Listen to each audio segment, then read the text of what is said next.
Bonjour à tous, c'est Claire. Alors aujourd'hui, j'avais envie de prendre un petit moment avec vous pour regarder ces deux tarots, qui sont deux tarots égyptiens, que j'avais aussi envie d'essayer d'utiliser avec message de guérison de l'Égypte ancienne.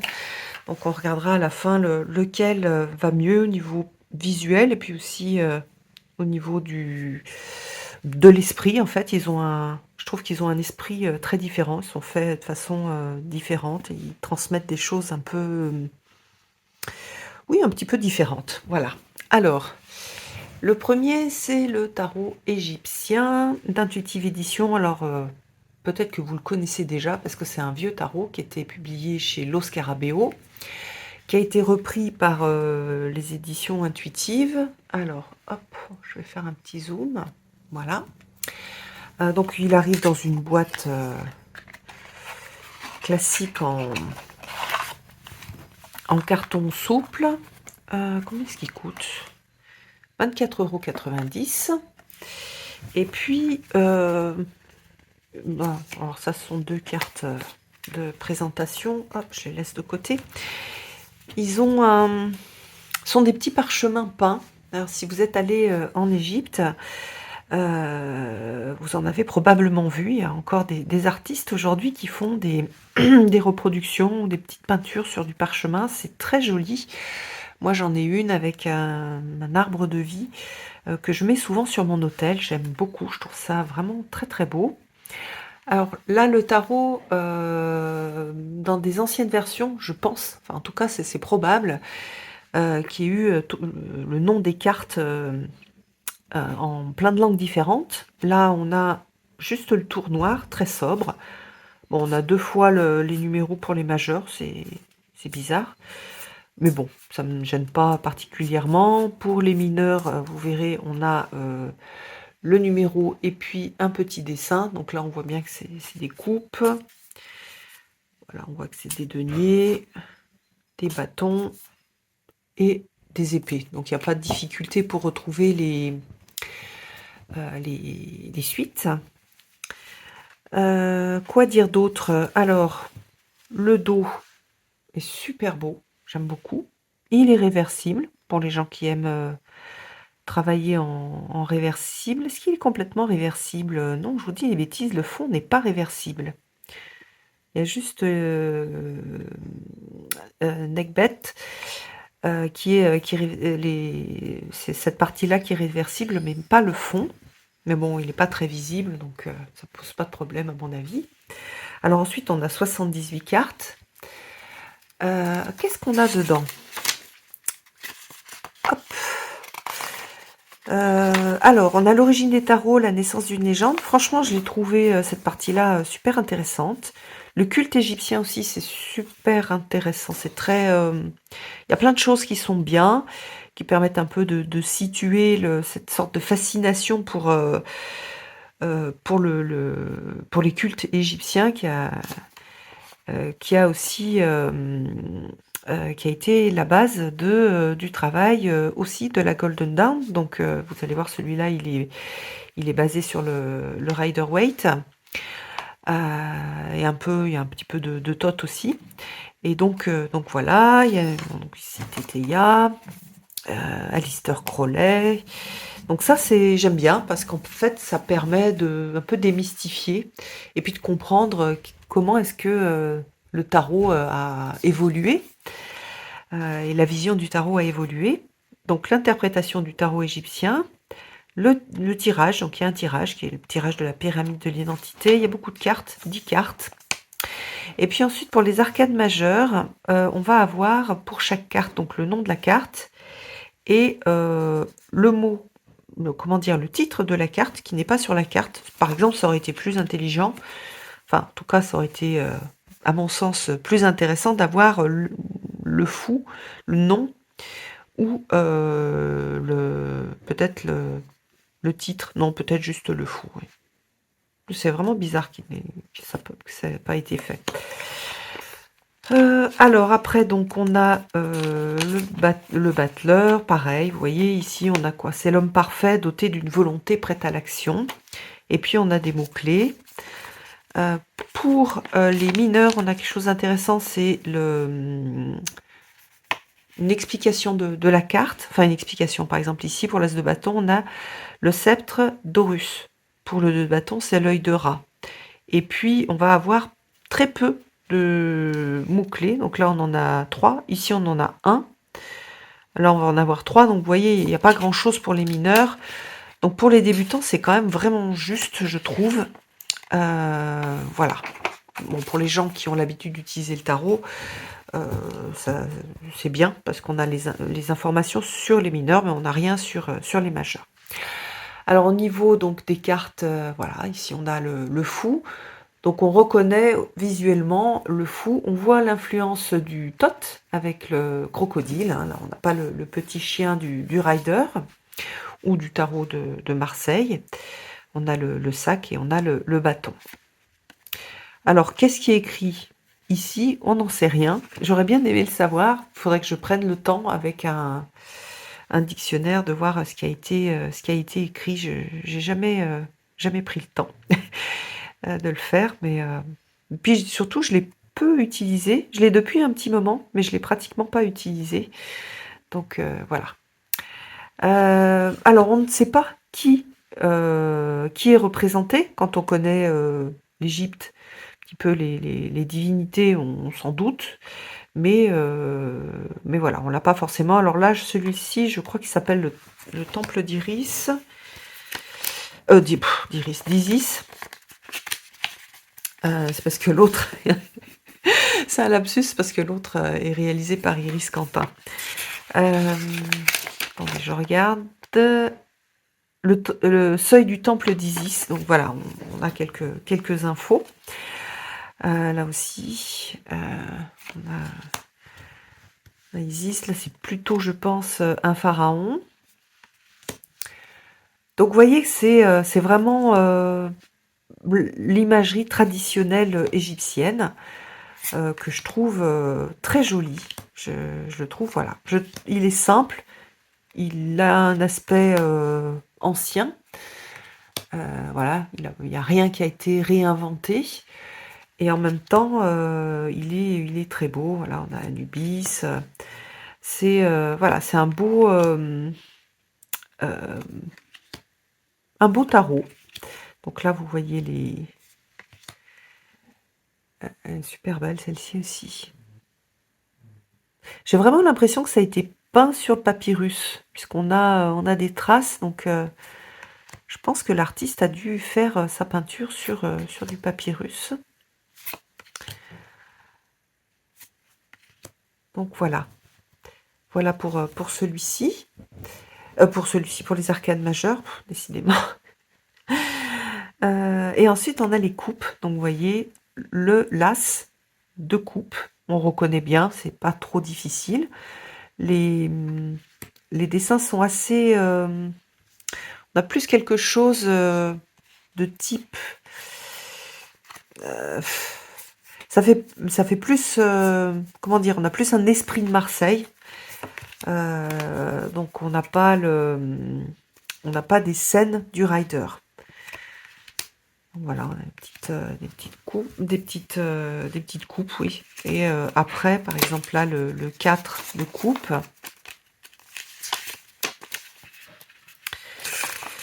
Hop. Donc, le 4 de coupe, illumination. Non, c'est le 4 de bâton, ça. Le 4 de coupe, manque de chance, ennui, mauvais augure. Donc, voilà, là on retrouve l'ennui du rider. Alors, le 5, par contre, vous voyez qu'à chaque fois, on va avoir, sûrement là, sur le 5 de coupe, hop, on a l'œil et le chêne. L'œil et le chêne. Protection occulte, cycle saisonnier, ordre naturel. Oui, c'est pas je suis en train de voir que les significations, c'est un peu des significations qui sont particulières à ce jeu. Donc, soit je vous recommande, soit vous avez envie d'utiliser vraiment les significations du jeu, vous utilisez le jeu et vous allez voir dans le petit guide. soit vous n'avez pas envie d'utiliser le petit guide parce que c'est un peu lourd, c'est vrai. Mais bah, qu'est-ce que vous allez faire? Vous allez peut-être, vous pouvez écrire quelques signes, quelques mots-clés, un mot-clé en haut, un mot-clé en bas. C'est peut-être ce que je ferais parce que je trouve intéressant d'avoir aussi un système particulier, un système qui a été développé par... bah, on ne sait pas qui a fait qui a écrit le texte en fait. On ne connaît pas l'auteur du texte. Je ne l'ai pas trouvé. Bref, c'est un peu dommage. Donc, on va avoir ces représentations. Voilà, les représentations sont vraiment très jolies. Après, on va avoir donc le page qui est le scribe, un cavalier, très beau, une reine et un roi. Voilà, donc c'est, je trouve, un joli tarot.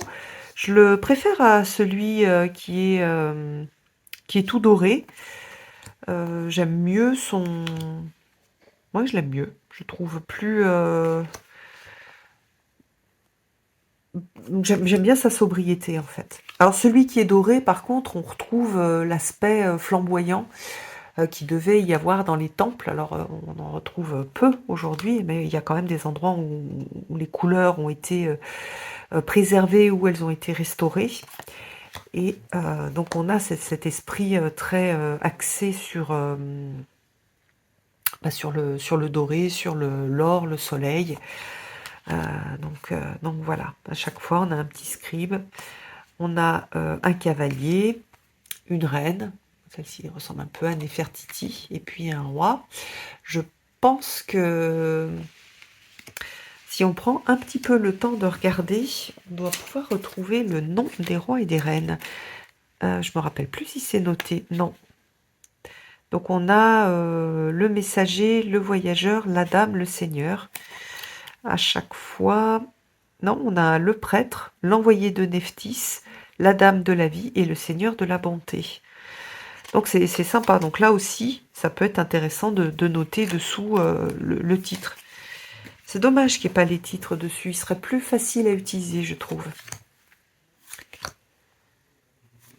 Donc voilà, les bâtons. Là, on a du bis. On retrouve plein d'éléments de la mythologie égyptienne. Je vous recommande, si vous êtes un passionné de mythologie égyptienne, de prendre le temps de travailler avec ce jeu en regardant chaque image et en allant chercher. Alors vous pouvez chercher sur internet, vous pouvez chercher dans des livres, vous pouvez chercher aussi par exemple, moi j'ai des livres sur lesquels, enfin des livres, des carnets sur lesquels j'ai pris des notes, et ça va vous permettre de vous lier de façon beaucoup plus, comment dire, d'avoir un meilleur lien avec votre tarot. Par exemple ici, je reconnais la plume de Mahat, ou si je la reconnais pas, je vais faire des recherches, je vais le trouver assez facilement. Est-ce que sur le 2 d'épée, on a la couronne de Ptah? Ah oui, j'avais pas vu. Oui, tout à fait, c'est la couronne de Ptah. Donc, vous allez regarder, c'est la couronne de Ptah, et vous allez faire quelques petites recherches pour voir qui est Ptah. C'est super intéressant. Par exemple, dans cette suite d'épées, on a des couronnes. Hein, la couronne d'Hathor, la couronne de Ptah, la division de Gebenout, très chouette. La vengeance d'Horus, la défaite d'Isis, super intéressant. En fait, il y a beaucoup plus d'informations. C'est le contraire de ce qu'on a d'habitude. Parce qu'ici, on a beaucoup plus d'informations sur le lien à la mythologie dans les mineurs que ce que l'on peut avoir dans les majeurs.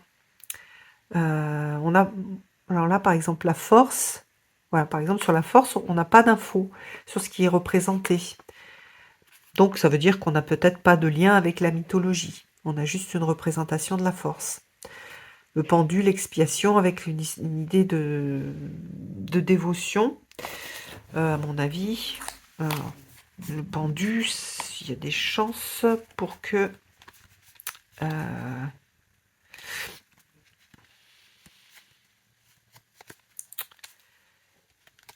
décidément. Hop. Ah! Non, on a un sacrifice de d'accord, on a, un acte de dévotion. Donc si les illustrations sont bien en lien avec ce qui a été, représenté. Bah, vous voyez, les fois où je l'ai utilisé, je l'ai vraiment utilisé comme un rider et je trouve que c'est dommage. Je pense qu'on peut vraiment,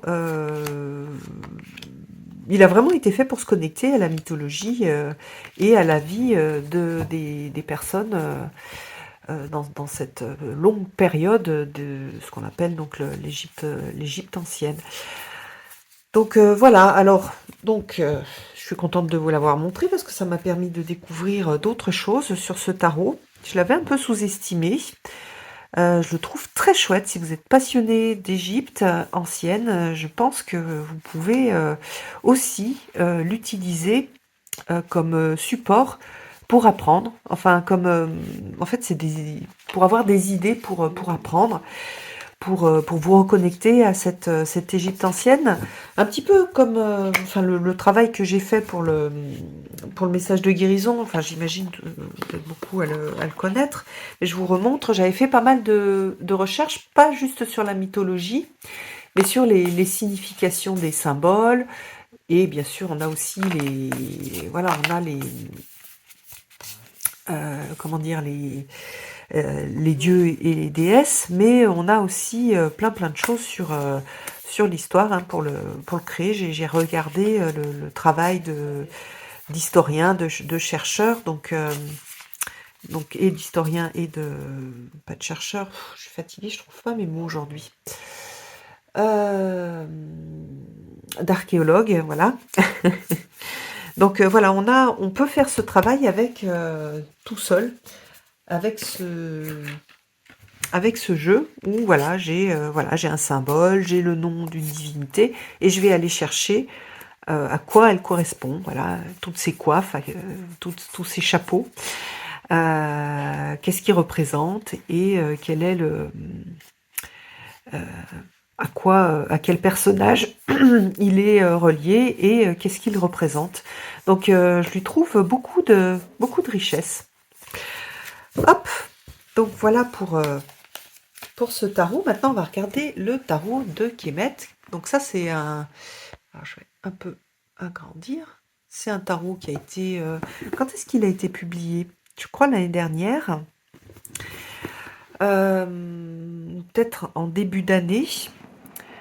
Et il est basé sur le tarot de Marseille. Celui-là, je l'ai un petit peu plus regardé. Donc, on va pas avoir toutes les cartes de l'arcane mineur. On ne va avoir que l'arcane majeur. Et on va bien reconnaître comment dire, les représentations du tarot de Marseille. Mais cette fois-ci, on va avoir des dieux et des déesses égyptiens. Alors il est super joli. Les cartes sont plus grandes que ce qu'on a l'habitude de voir. Je vous montre par rapport au précédent. Donc vous voyez là, on a des petites cartes qui sont d'ailleurs, je vous ai pas dit, hein, mais qui sont très souples, qui sont faciles à mélanger. C'est vraiment la qualité, l'os scarabeo qu'on aime ou qu'on n'aime pas. Moi, finalement, j'aimais pas trop à un moment. Et puis après, je me suis mise à beaucoup mélanger les cartes un peu en faisant comme au poker. Donc je préfère les cartes plus souples quand on a 78 cartes. Bon bah là, on a que 22 cartes, donc le mélange est facile. Donc moi, j'aime bien mettre le mât en premier. Donc je le remets. J'ai des petits dessins. Je sais pas si c'est moi qui l'ai fait en regardant. Je dirais des petites traces, mais bon, c'est pas grave. On a par contre on a du doré, c'est chouette. Et puis le dos qui fait plus un peu ce qu'on a l'habitude de voir dans les tarots de Marseille. Mais dans les tarots de Marseille, c'est des tout petits dessins comme ça, tout petits, et puis répétés dans le dos.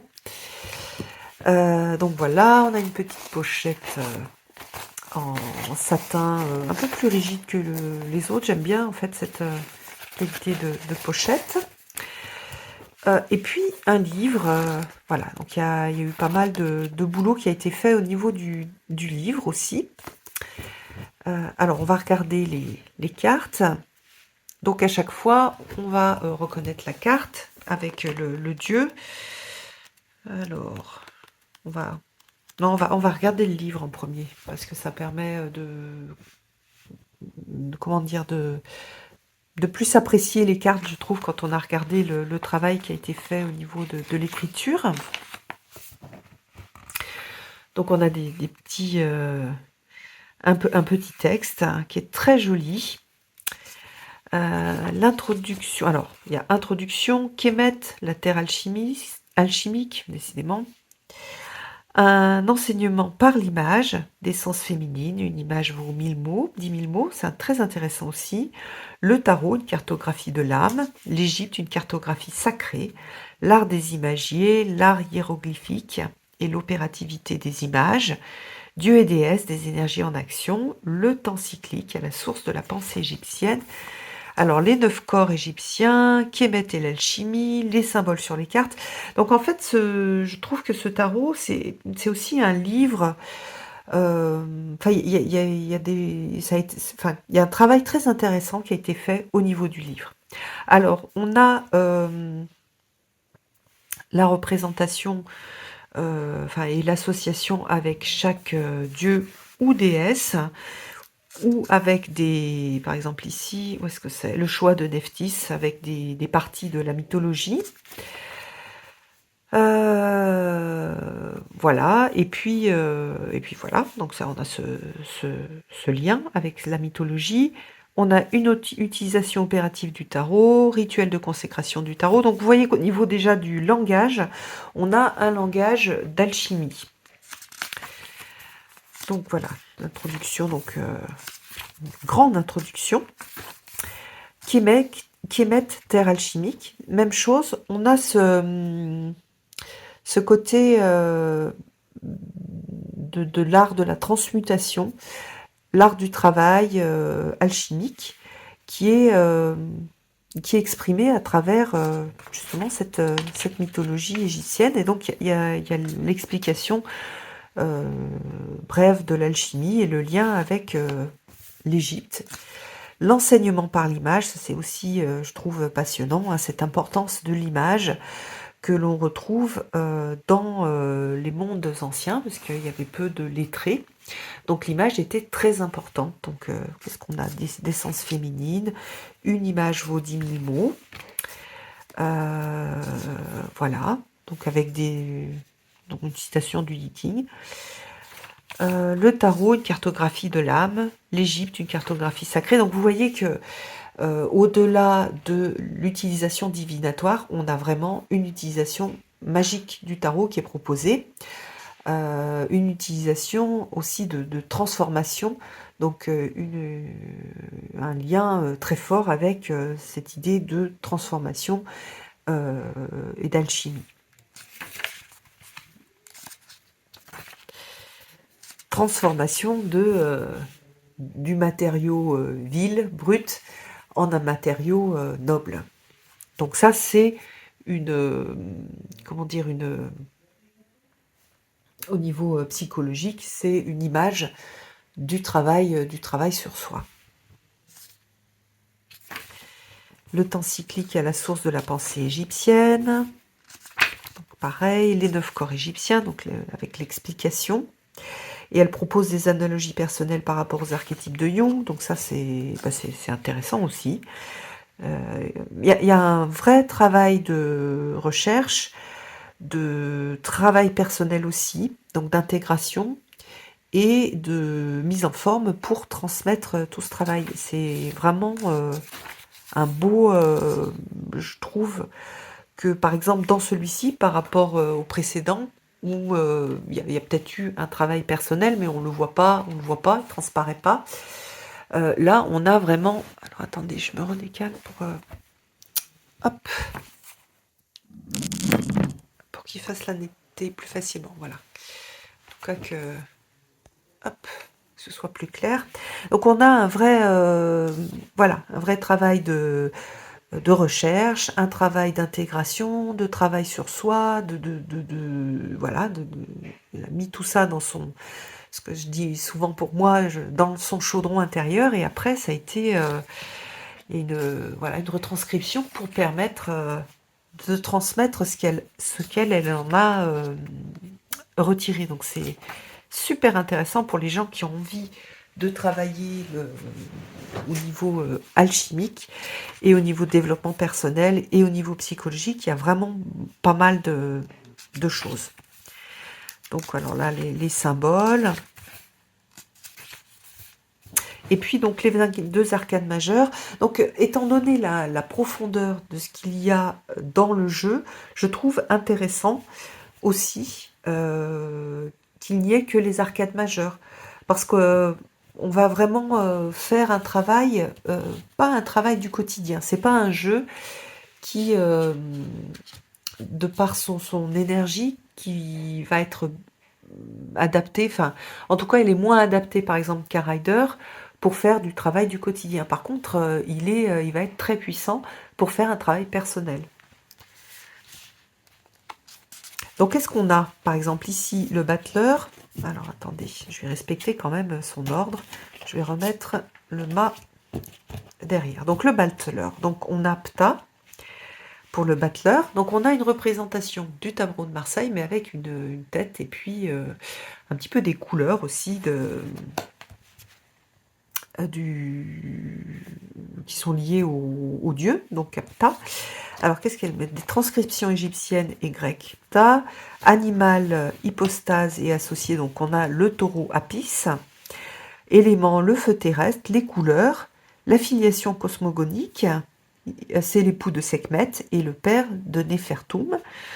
Le corps est celui qui donne forme. Alors moi j'ai beaucoup travaillé avec lui, j'aime beaucoup. Je le trouve intéressant et on le retrouve aussi dans la genèse de l'univers. Donc c'est un dieu qui est très intéressant. Alors qu'est-ce qu'on a? Il apparaît dans celle de Memphis, c'est le dieu tutélaire des artisans, des forgerons, des architectes et des imagiers, et de tous ceux qui pratiquent les arts opératifs. Donc c'est un des maîtres du tarot, il se façonne seul, puis met au monde la manifestation par le cœur et le verbe. J'aime beaucoup l'écriture aussi. Liée à la matière, Ptah représente l'aspect de nous-mêmes qui crée sa réalité. Il est l'alchimiste prêt à travailler les matières de son être qui lui permettront d'accomplir son œuvre. J'adore. Le feu terrestre, donc Ptah, le feu terrestre est l'époux de Sekhmet. Donc en plus d'être fatiguée, j'ai le nez bouché. Donc pour lire, c'est pas terrible. La déesse à tête de lionne qui représente le feu céleste. Ils s'unissent et donnent naissance à un troisième feu, le feu secret des sages, Néfertum, ou celle des alchimistes. C'est super, super sympa. Donc après, on a l'Énéade, on a Néfer, et dans un tirage. Alors on va voir dans un tirage, lorsqu'il apparaît, il peut faire référence à notre enfance. Il symbolise notre capacité à agir et à créer dans la matière. Il détient tous les potentiels, mais peut aussi se montrer hésitant. Il invite alors à s'affirmer, à dépasser notre passé pour aller de l'avant, à affirmer ses choix sans trop de tergiversation. Il est doué du verbe créateur. Par analogie, cela nous enseigne sur la capacité de cette énergie à nous pousser à l'autonomie et à l'indépendance. Donc vous voyez qu'il a quand même un vocabulaire spécifique, qui est un vocabulaire lié à la magie et à l'alchimie.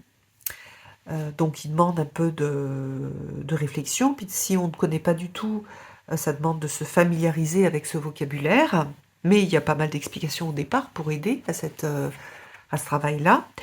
Et puis voilà, et après on a plein de mots-clés. Voilà, donc il peut aussi, avec les mots-clés, vous voyez, et même dans un tirage, sa partie dans un tirage, on peut l'utiliser pour la vie de tous les jours. Mais on va pas avoir les petits dessins que l'on peut, enfin les petites scènes de vie que l'on peut avoir dans un rider et qui aident à l'interprétation. Là, il a un côté plus, je trouve qu'il a un côté beaucoup plus ésotérique que ce que l'on peut avoir dans d'autres jeux, sachant que, par exemple, sur celui-ci, on n'a pas non plus de scène de vie, donc il apporte pas la partie rider des scènes de vie. Donc pour les deux, il y a un côté un peu de travail personnel qui va être opposé. Mais voilà. Donc vous voyez que pour pour chaque carte, on va avoir, plein d'informations. Donc ici, on n'a rien, qui ne sert à rien. On n'a pas de c'est pas un jeu, comment dire? Ça va pas être un doudou deck, c'est pas un jeu, qui, ça va être un jeu surtout voilà, comment dire? Ça va être un jeu qui va être, très profond et qui va demander un travail personnel et franchement, je le trouve, unique et hyper intéressant. Alors, heu, qu'est-ce qu'on a? Utilisation du tarot. Hop, donc alors qu'est-ce qu'elle a mis? Une approche bien moins connue que les tirages, l'utilisation opérative et méditative.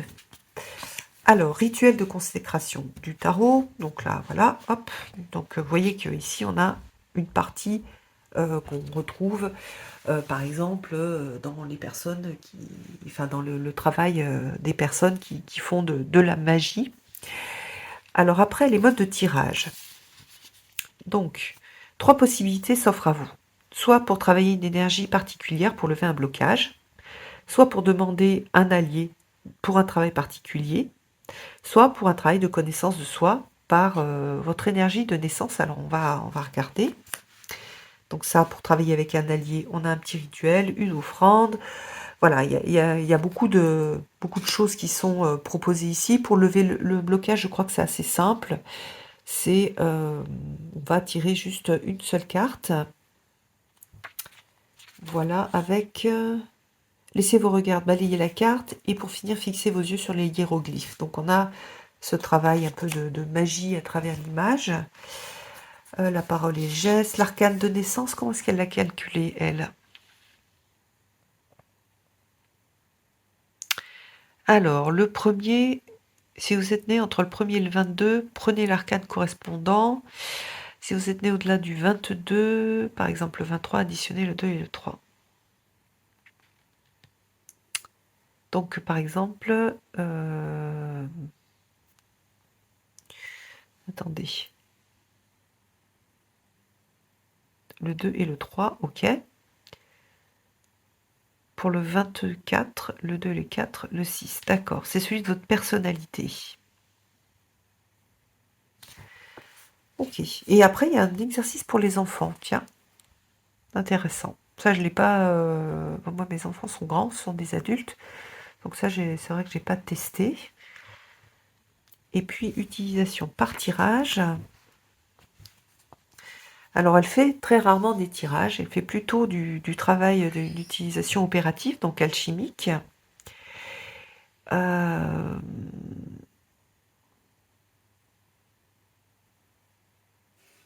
je coupe en deux pour séparer puis rassembler. Donc, elle, voilà, elle coupe et elle sépare et elle rassemble, hein, Solvay et Coagula. Ensuite, elle retourne le paquet pour voir la carte qui est en dessous, qui sera la carte dite psychologique. Puis je prends le temps pour observer la scène qui se déroule devant moi. N'ayez pas peur de vous tromper, bien sûr. Je crois que c'est le plus grand piège quand on débute. Et elle permet de se connecter à l'image, Ok, comment déterminer sa question? Une seule question par tirage. Observer les signes et puis on a des tirages. On a quand même des tirages, donc peut-être ce que vous avez plus l'habitude de faire. Et pour quelqu'un qui ne fait pas souvent des tirages, elle en propose beaucoup.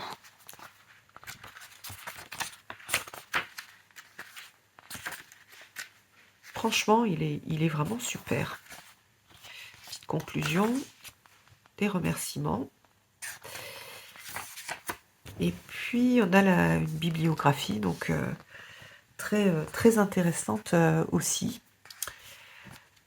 Pèlerinage des battleurs, par exemple, c'est super, de Jean-Claude Flornoy, je l'ai, et j'aime beaucoup. Isis éternel, mythe des dieux, dictionnaire illustré des dieux de l'Égypte. Ok, donc des choses un peu classiques. Donc voilà, alors, si...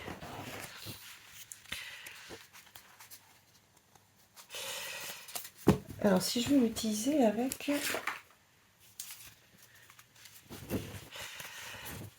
Qu'est-ce que je ferais? Alors, par exemple, si je veux utiliser les deux, avec celui-ci, qui est, je pense, c'est celui que je préfère. Je l'ai peu utilisé aussi. J'ai pas eu le temps de le regarder, puis j'étais pas dans l'esprit de l'Égypte ces derniers temps, ces derniers mois. Comme j'ai beaucoup travaillé avec la légende arthurienne, je pense que moi je ferai un tirage, par exemple, sur une énergie d'accompagnement. Donc voilà, la papesse. Donc je ferai le travail vraiment des profondeurs, le travail alchimique avec donc en plus bon c'est la papesse. Hein. Et puis je vais tirer juste une seule carte pour voir un peu un outil en fait.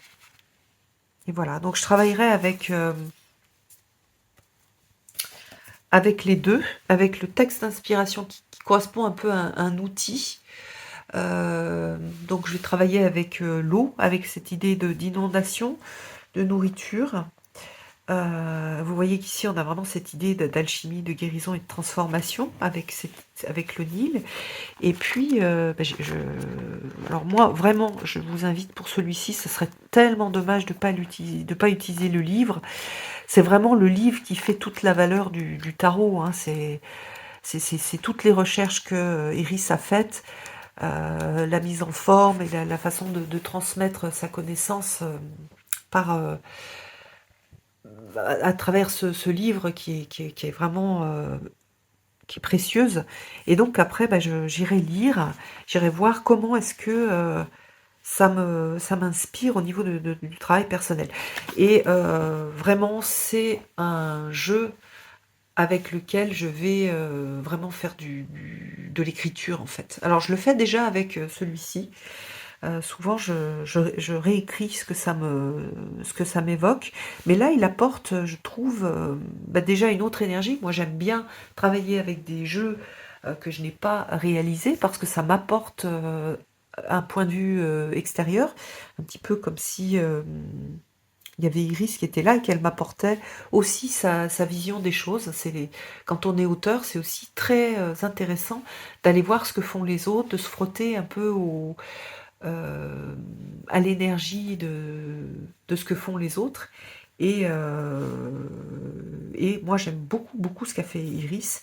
Je trouve que, voilà, pour moi, dans le travail, si je travaille avec ces énergies-là, d'ailleurs, ça me redonne envie de me reposer. Je pense que une fois que une fois que je serai revenue de mes dédicaces et de l'atelier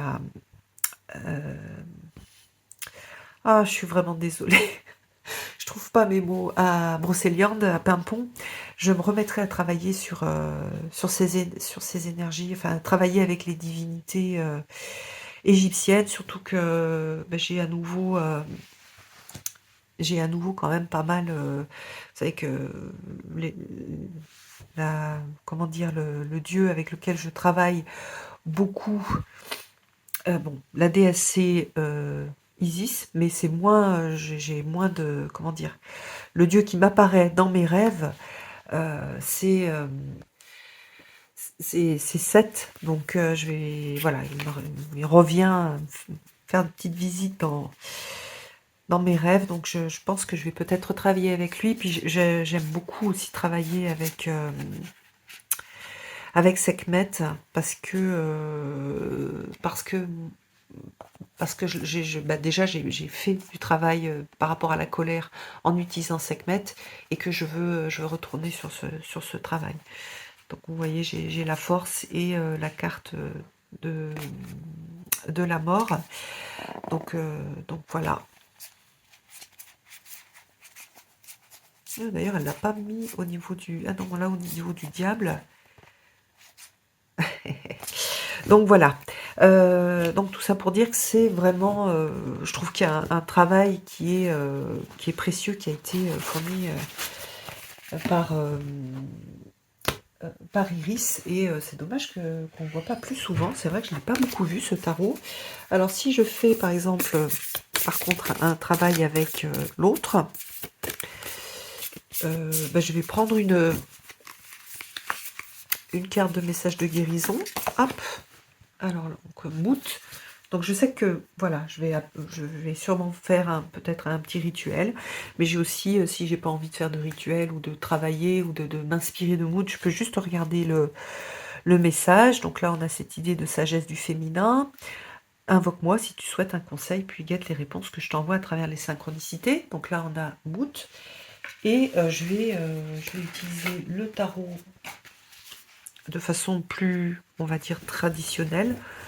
Alors, vous savez, moi, j'aime bien, quand je fais des tirages, mettre 3 cartes.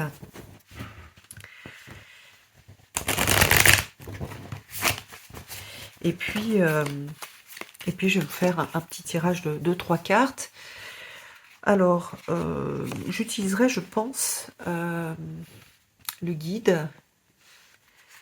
Hop. La deuxième carte.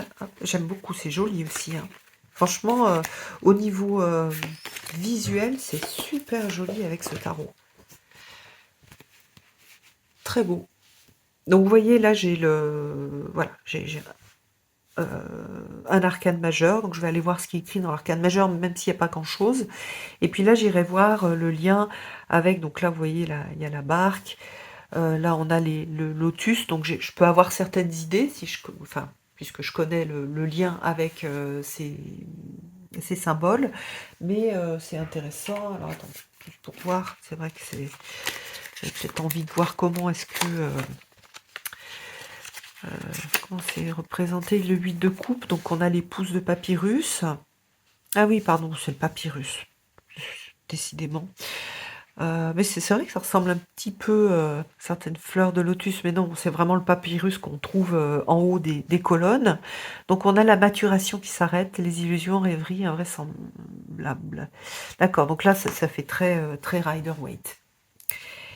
Et puis le 6 d'épée.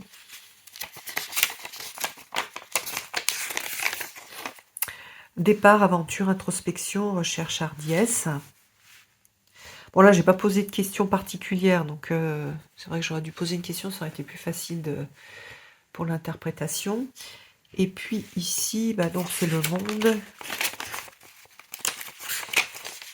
Qu'est-ce qu'ils en ont? Donc la récompense.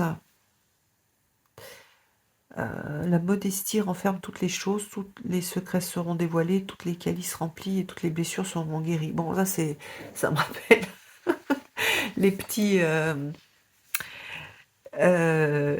textes, en effet, de Lo Scarabeo. Alors, c'est un peu... ça fait un peu obscur, mais j'ai appris à les aimer. Et j'aime bien me creuser un peu la tête sur ce type de texte. Donc voilà, moi j'aime bien, mais j'avoue que pour les débutants, c'est vraiment, c'est pas terrible. Donc totalité, réussite, perfection, extase. Ça, c'est marrant parce qu'on a départ et totalité. Et aussi ici les illusions. Donc alors bon, ce qui me vient, c'est assez personnel, donc je peux pas trop le partager là. Mais oui, voilà, de faire attention de ne pas se laisser entraîner dans des illusions et dans des histoires qu'on peut se raconter. Et ça permet de faire un chemin qui va être prospère, en fait, qui va permettre de récolter et puis surtout d'arriver à quelque chose de... il y a vraiment un côté, hein, puisque c'est un arcane majeur, il y a un côté plus spirituel, plus chemin de vie.